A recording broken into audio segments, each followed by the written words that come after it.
Hello everyone, welcome to my kitchen. તો મિત્રો, આજે હું તમારી સાથે શેર કરવાની છું વઘારેલા ભાતની રેસીપી। આ રેસીપી ખૂબ જ ટેસ્ટી, સ્વાદિષ્ટ અને સાદી ને સિમ્પલ એવી બનાવીશું। તો મિત્રો, આ રેસીપી એન્ડ સુધી જરૂરથી જોજો, સ્કીપ બિલકુલ પણ નહીં કરતા। તો ચાલો બનાવવાનું સ્ટાર્ટ કરીએ એકદમ મસ્ત એવી રેસીપી।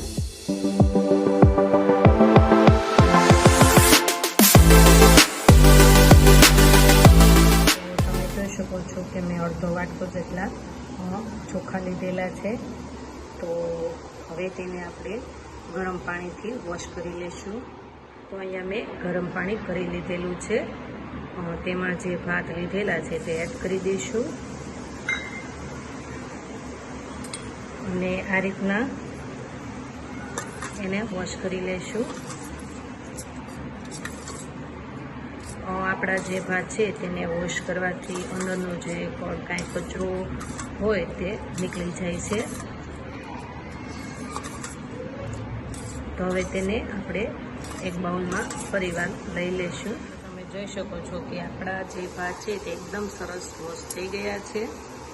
તો તેના માટેનું આપણે વેજીટેબલ જોઈ લઈશું। તો તમે જોઈ શકો છો કે મેં અહીંયા વટાણા લીધેલા છે, એક નાનો કાંદો લીધેલો છે, એક નાનું પાંદડું લીધેલું છે લીમડાનું, અને એક નાનું ગાજર લીધેલું છે, તેને મેં આ રીતના ઝીણું ઝીણું કટિંગ કરી લીધેલું છે। એક નંગ જેટલું મેં અહીંયા બટેટું લીધેલું છે, તેને પણ મેં આ રીતના નાનું નાનું કટિંગ કરી લીધેલું છે। એક ટેબલ સ્પૂન જેટલું મેં આદું ખમણી લીધેલું છે, એક નાનું મેં અહીંયા મરચું લીધેલું છે। તો ચાલો હવે આપણે બનાવવાનું સ્ટાર્ટ કરીએ। ગેસ ઓન કરીશું, ગેસની ફ્લેમ આપણે લો રાખીશું અને એક મીડિયમ સાઇઝનું કુકર મૂકીશું।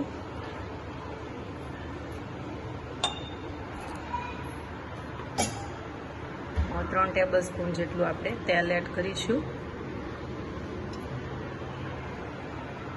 તમે જોઈ શકો છો કે આપણું જે તેલ છે તે આવી ગયું છે। 1 ટેબલ સ્પૂન રાઈ એડ કરીશું, 1 ટેબલ સ્પૂન જીરું એડ કરીશું, હાફ ટીસ્પૂન હિંગ એડ કરીશું, 1 લીમડાનું જે પાન લીધેલું છે તે એડ કરીશું, હાફ ટીસ્પૂન હળદર પાવડર એડ કરીશું। અહીંયા મેં આદુ અને મરચાં એડ કરીશું, કાંદા એડ કરી દઈશું, મિક્સ કરી દઈશું,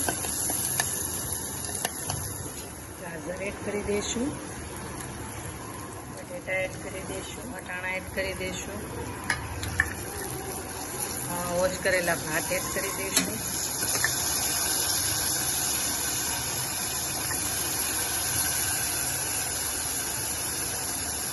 સ્વાદ અનુસાર મીઠું એડ કરી દઈશું, મિક્સ કરી લઈશું।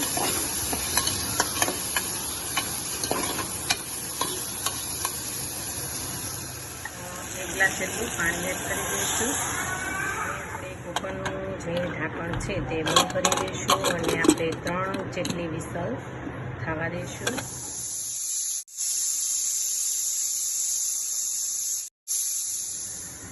તો તમે જોઈ શકો છો કે આપણી જે વઘારેલા ભાત છે તે એકદમ સરસ બનીને રેડી થઈ ગયા છે।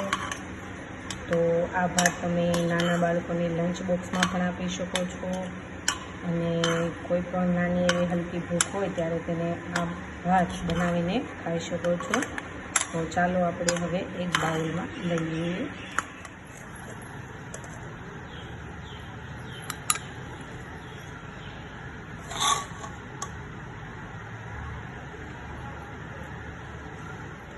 હવે આપણે થોડા ધાણા એડ કરી દઈશું ઉપર।